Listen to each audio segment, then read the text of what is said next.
The NBA All-Star Weekend just wrapped up and well, it was a disaster. From Jaylen Brown almost winning the dunk contest for jumping over a 4-foot-tall Twitch streamer that was sitting down to the All-Star game combining for 397 points, everything about it was just awful. Just when you thought All-Star Weekend couldn't get any worse, they somehow managed to completely ruin the event for good. Like, this really might be the last time we'll see the All-Star Weekend happen in this format. The dunk contest is unwatchable at this point, the skills challenge is stupid, and the All-Star game itself is just an absolute joke.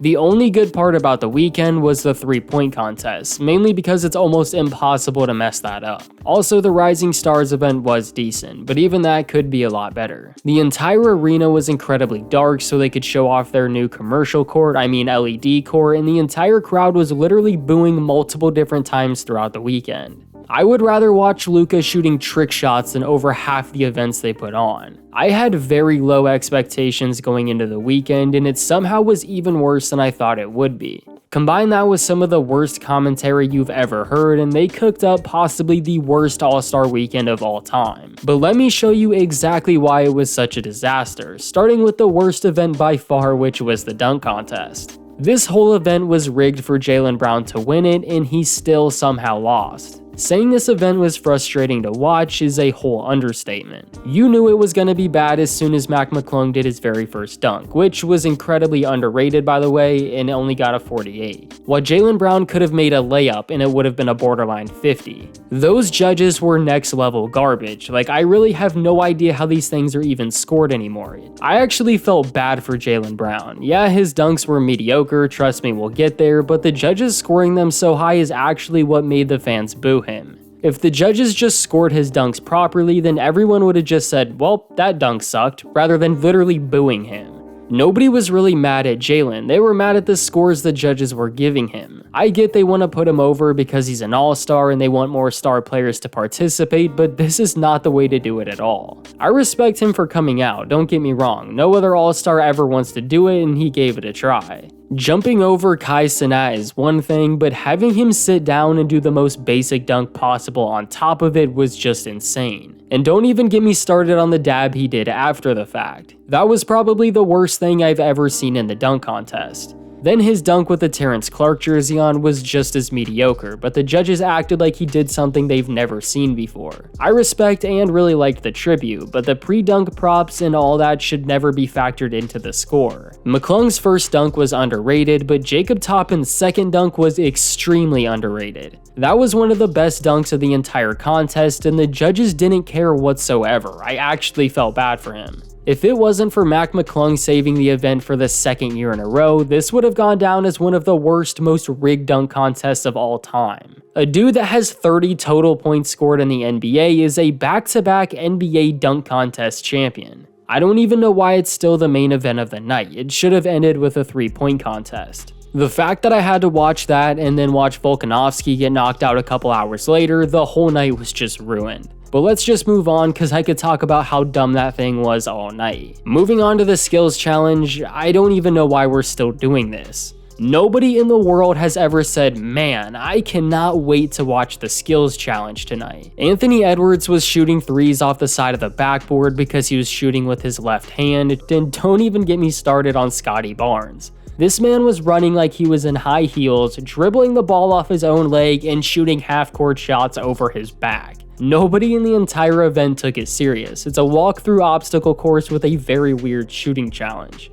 Just like the dunk contest, they need to just scrap this or completely rework it because there's just no point to it. I personally liked it more when it was an individual thing, but even then I still didn't really care about it. And if it wasn't for all the ridiculous and funny moments, nobody would even be talking about the event, so I do appreciate that part. But moving on to the only bright spot of the weekend, we have the 3-point competition. This one was actually pretty good. Nobody really dominated, but it was extremely close, which is all you can ask for. They had 4 different players tie with 26 points in the first round, and even the final round itself came down to the very last shot. Usually every year there's 1 or 2 dudes that just bomb and shoot terrible, but you really didn't see that this year. Everyone shot pretty consistent. Although multiple shots from Damian Lillard and Cat shouldn't have counted because they were stepping on the line, but personally I don't think it's that big of a deal. If anything, Dame would benefit from shooting farther back. He would go on to win the contest for the second year in a row, and although he hasn't had the best shooting season, he didn't let that get to him at all. The only thing I didn't like about it was the fact that Steph Curry wasn't in it. I get he was doing the shootout with Sabrina, but still, throw him in there. It's not like it's taxing on the body. I watched Curry make like 100 threes in a row. He can do both. It's really not that big of a deal though, I just would have liked to see him in it. I did really like the shootout between him and Sabrina though. When she made every shot of the first rack, I really thought she had it in the bag. But of course, Steph Curry is Steph Curry, so it didn't matter how many shots she made, he knew he was gonna win. And I know I said that's the only thing I disliked, but I didn't really care for the bright lime green court either. I thought I would be a bigger fan of the LED court than I actually was. I'm sure Starry paid an absolute bag to be in it, but they could have toned it back a little bit. Again though, I'm just complaining to complain. At certain points I did think the court was really cool. But the other event that wasn't bad was the Rising Stars event. Although I do kinda miss the rookie versus sophomore game, I thought the split teams competing in a tournament was pretty cool. The G League team really set the tone for the entire event. Wembanyama's team didn't take it serious at all, while the G Leaguers played like they had something to prove. Them coming out and getting the win was actually cool to watch, and shout out to Adam Silver for actually giving them a real platform. They do have their own game, but way more people are watching this event than that one. Plus, that led to a competitive final game where they played the other tone setter in Benedict Mathurin. He took it very serious, which I liked a lot, and was even talking trash throughout the entire thing. He did look like an idiot though when he bet Paolo $25,000 that he would make his 2 free throws. He not only missed one, but he actually missed them both, which was pretty hilarious. But before I talk about the All-Star game itself, I'm going to quickly mention the celebrity game. I thought the event was actually pretty fun. Don't get me wrong, it was incredibly stupid. The gimmicks and the events in the middle of it I feel like took away from the actual game itself rather than add more to it, but it wasn't bad. I thought it was so chaotic that it was actually pretty good. Micah Parsons treating it like the NBA Finals and the coaches taking it serious was really funny. They used the new LED court to its absolute potential. They had that court doing everything. I really did think it was a decent way to start the weekend. But that brings us to the final and the biggest event of the entire weekend. If you watched this game, you either thought it was pretty entertaining or the worst thing you've ever watched and there's no in between. If you thought there was no defense in the last few All-Star games, well, this was taken to another level. The final score was 186 to 211. Yeah, this was the first All-Star game where a team scored over 200 points. And this wasn't like the celebrity game where they had 8-point shots. This was all 2s and 3s. This game has become a glorified shootout. Both teams combined for 168 3-point attempts.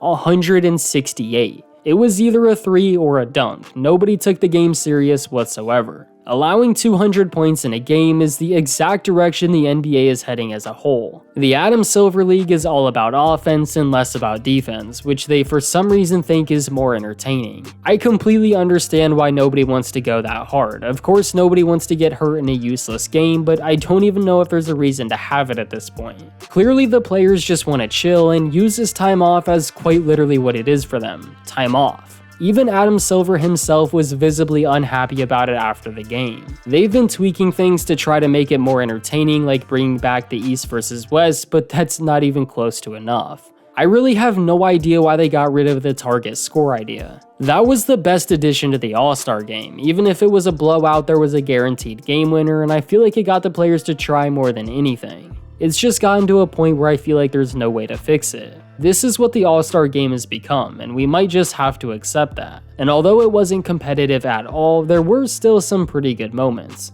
Tyrese Halliburton started the game with like 5 threes in a row, which was a good way to get the crowd involved. Steph Curry and Damian Lillard are always fun to watch because they get to show off their range, and Luka played at the exact same speed he does in actual games. I feel like it would have been way better if they had more live mic'd up moments, but that still isn't enough to make the game actually entertaining. The best part for me was watching Draymond Green and Charles Barkley just arguing with each other. It's crazy to remember there was a time where players actually tried to win this game. They didn't need extra money or incentives. The show wasn't just dunks and threes, it was about who won and who lost. Go back and watch games from the early 2000s, that's what it's really about. To some people, they thought it was perfectly fine and entertaining, but to me it was kind of a whole lot of nothing. Nobody expects them to go 100%, but players aren't even going 10% anymore. If a shootout and occasional cool dunk is enough for you, then great, but for a lot of NBA fans, it's just not fun anymore. And going forward, I think there need to be several changes to turn it back into a must-watch event. But let me know down in the comments what your thoughts are in the entire All-Star Weekend as a whole, and leave a like on the video to support the channel. Also, subscribe if you're new for more basketball videos just like this one.